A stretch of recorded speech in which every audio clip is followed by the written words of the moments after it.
Oh man. Oh, oh man.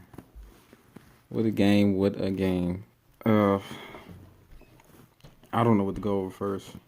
I really don't. I didn't write anything down.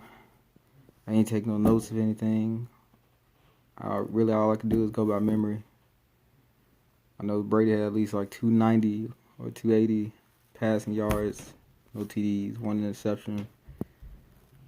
Julian Edelman, you got 10 receptions, 96 yards. No, not 96 yards. 141 yards. My bad. No, it was Michelle with the 96. Or, uh, no, it's 90. It was either 94 or 96 yards and the TD for the day. Really quiet for the offense. Let's just say that. I know Chris Hogan had about 6 targets, and that's about it. He was just targeted 6 times. He didn't catch anything. No catches, no yards, just completely blank. Gronk, he had about 90 some yards for the game, especially with that big catch at the end. Just wow. Really, it was pretty much a quiet day. People that I thought was going to really go off in this game, like James White, he only had like 4 catches. Really, just he didn't really do much on the field either. I mean, but it's to be expected. You know, this was the lowest scoring game in Super Bowl history. So, I mean, what can you do? I mean, if you would have said that the Patriots and the Rams were only going to score a combined score of 16 points, I would have said you're out of your mind. There was people saying blowouts, saying the Rams were going to get blown out, Patriots were going to get blown out, it's going to be a shootout, all of this stuff. Nobody predicted a low-scoring defensive game. Nobody. Nobody predicted that the Rams would only score 3 points, or that Brady would have no touchdowns in the Super Bowl and just like one interception. Nobody predicted it. Nobody. To be clear, I didn't expect a shootout per se. I expected at least of them to have like at least 20 some points. Like the score would be like 20, 28, 24. That's something like that. I thought it'd be in that kind of range. But I did not expect the defenses to play like this. I mean, of course, you had the offenses making its own mistakes during the game. Definitely left points up on the board, especially from the Rams' point of view. Had some chances to score TDs, but I feel like most of those chances where they got, players in the end zone and the player ended up dropping it, Brandon Cooks. Um, I feel like that was more the defense than just the player making a mistake. I feel like the secondary had more to do with him dropping those passes in the end zone than just him not being able to hang on to the ball, because really the defense balled out. I mean, this is the best. This was the defense's best game of the season, hands down. You can go all through the regular season. The other postseason games, you're not finding a performance like this. This was their best performance this whole regular season. In fact, I'll go so far as to say that this has to be their best defensive performance in any Super Bowl that they've ever played, in any postseason game that they ever played. I feel like this is their best defensive effort. I mean, 3 points. You're talking about a team that scored an average of 30 something, or at least in the high 20s, and you kept them to 3 points. You're talking about a team with 2 receivers who had over 1,200 yards this season alone. A quarterback who threw 32 touchdowns. A running back that had 20 touchdowns.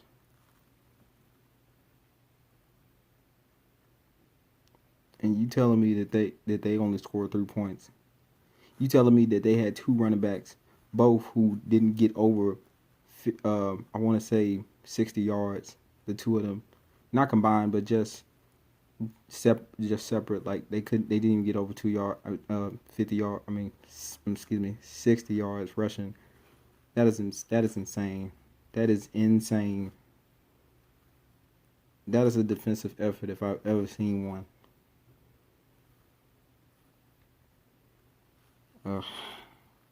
I mean, really, this was just a defensive game. This is the any young person out there who's never really seen one of those like defensive games, and I guess I can include myself in this one because I don't think I've ever seen a defensive Super Bowl like this, or just a game just filled with so much defense like this. It's just really like a throwback. It was really like just a shot back in time to see a game like this. I mean, that's why you had so many people calling it a boring game, when in reality, this is pretty much just old. That was just pretty much old school football. I mean, that's how games look. I mean, if you want to call it boring, fine. But I mean, maybe I'm a little bit biased, but that couldn't have been further from the truth. That was one of those games that just kept you on edge because it was like whoever scored a touchdown first pretty much won that game.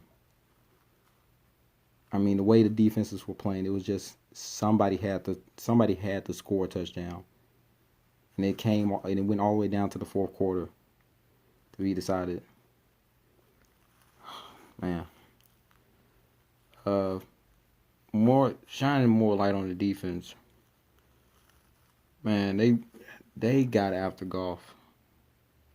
I mean, of course, you can give credit to the secondary who pretty much been doing this all year, locking down receivers, giving Goff all that time to stand in that pocket, and defense just comes through and just knocks him down on his butt. I mean,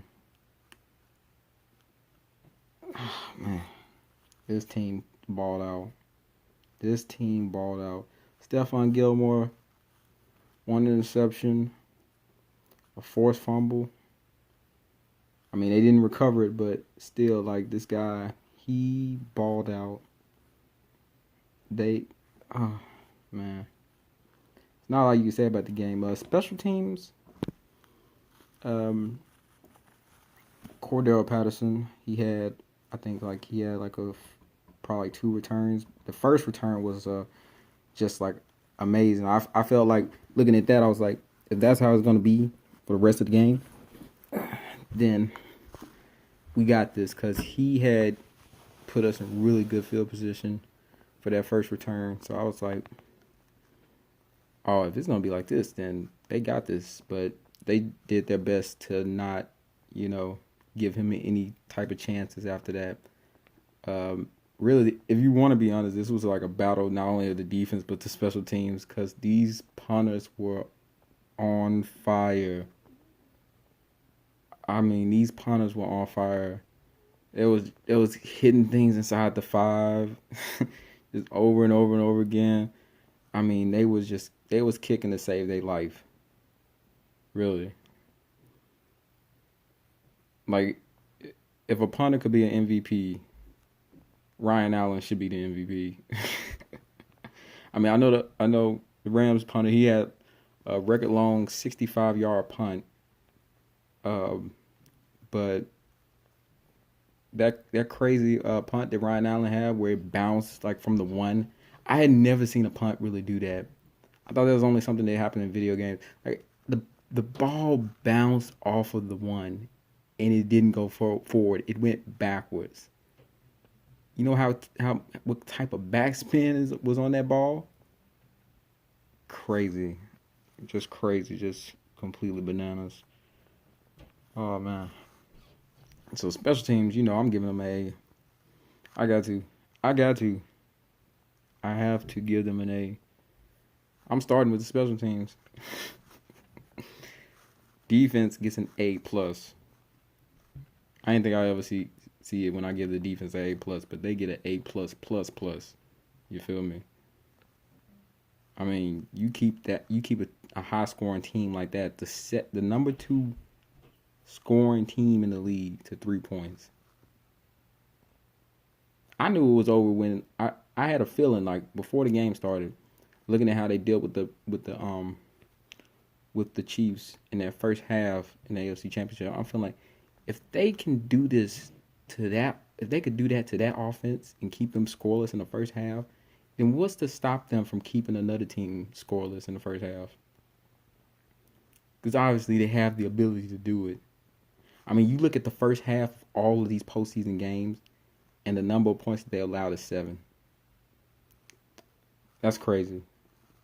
7 points in all of the first halves. And people want to talk mess about this defense. Oh, man. Crazy. Really crazy. Man, Brian Flores, I'm pretty sure it wasn't just Brian Flores. I know it had to be a combination of him and Belichick putting these defensive schemes together. But if it was majority Flores, then hats off. And I wish you didn't have to really go. I wish you could stay one more year so we can just see how this works. Because, I mean, man, I'm almost scared to see him go to the Dolphins now. Just because of how well he did, taking over the defense for his first year. Pretty much like the interim defensive coordinator. Like without the title. Just DC without the title. That's pretty much what he was. But yeah, he did an amazing job. Oh man.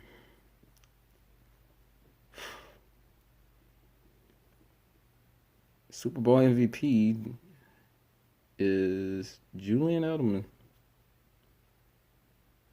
Now, before the game, I would have guessed possibly Sony Michel because I felt like it's going to be one of those running type games again, and I thought he's going to have like one just some break off moments where he just punches it into the end zone like time after time after time again. But I mean that didn't happen. He got in one time, which was enough, but I just thought it was going to be a little bit more from Sony, and I thought he would probably get the MVP.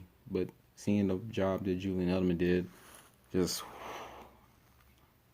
I mean, he crushed it. I mean, I had my concerns. The fact that they were able to take Michael Thomas out of the game about 2 weeks ago.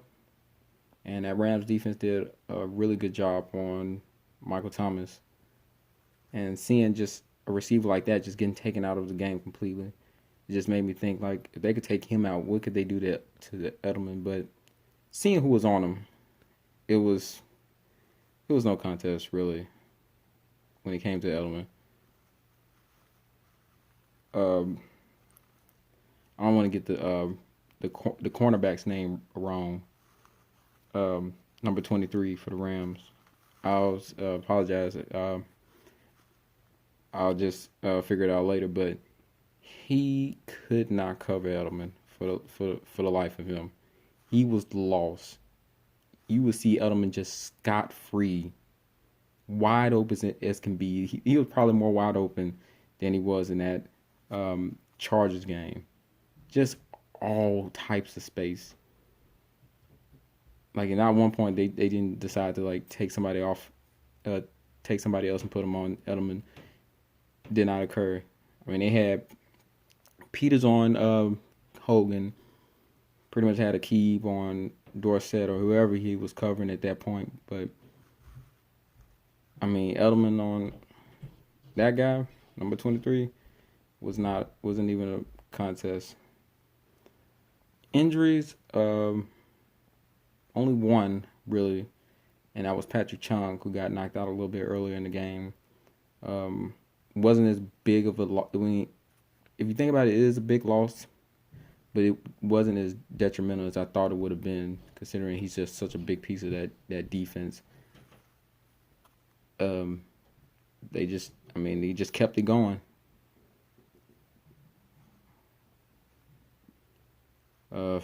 Man, really, that's about it on me. I've given my praise. I said what I had to say. Uh,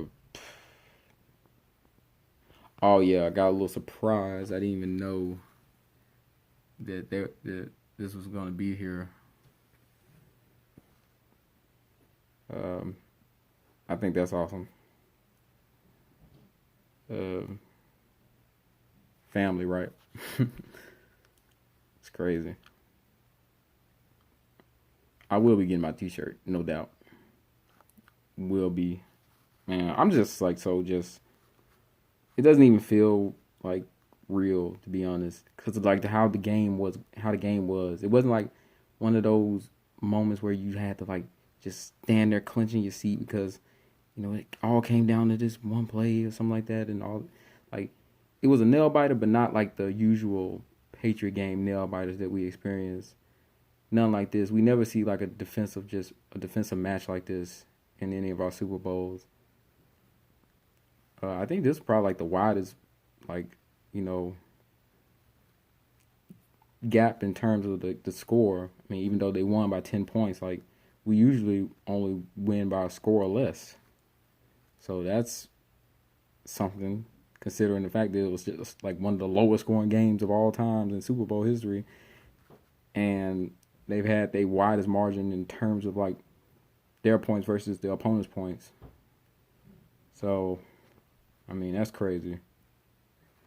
But hey, this has been Good Game Reviews. Um, I'll probably be covering stuff during the off season. Definitely gonna be looking at the how what do we do in terms of drafts, considering that we have so many draft picks. Um, but until then, um, this is Good Game Reviews, and I'm signing off. Oh man, I need to stop smiling, but I can't. I cannot.